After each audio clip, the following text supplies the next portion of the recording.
Finally চলে যাচ্ছি কেরালা। সবাইকে টাটা বাই বাই জানিয়ে কতদিন আর বাড়িতে বসে বসে খাবো ভাই, আর বাড়িতে সেরকম কোনো কাজ নেই। আর আমরা যেই ট্রেনে আছি এই ট্রেন ডুবলুগড় থেকে একদম কর্ণকুমারী, এটা হচ্ছে ভারতবর্ষের সব থেকে বড় ট্রেন যাত্রা। আর আমাদের যেতে সময় লাগবে 3 দিন 3 রাত। আমরা আছি 3 জন, 2টা সিট। আর এই ট্রেনের মধ্যেই থাকা, খাওয়া, হাগা, মুতা 3 দিন 3 রাত আমাদের করতে হবে। আর ট্রেনের মধ্যে ভাই কত কষ্ট করে যায় সেটা আমরাই বুঝি, যারা ট্রেনে করে এতটা দূর পর্যন্ত গেছে শুধুমাত্র তারাই বুঝবে। আর খাওয়া দাওয়ার কথা কি বলবো বন্ধু, একদমই খারাপ খাওয়া দাওয়া ক্যাটারিং এর। ট্রেনে যে ক্যাটারিং আছে, ক্যাটারিং এর খাওয়া দাওয়া একদমই খারাপ।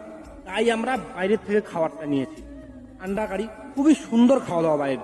আর ক্যাটারিং এর খাওয়া একদম তো খারাপ খারাপ, তার মধ্যে আবার ভাই এত পরিমাণের দাম, কি বলবো। আর কাজকর্মের তো কোনো খবর পাইনি।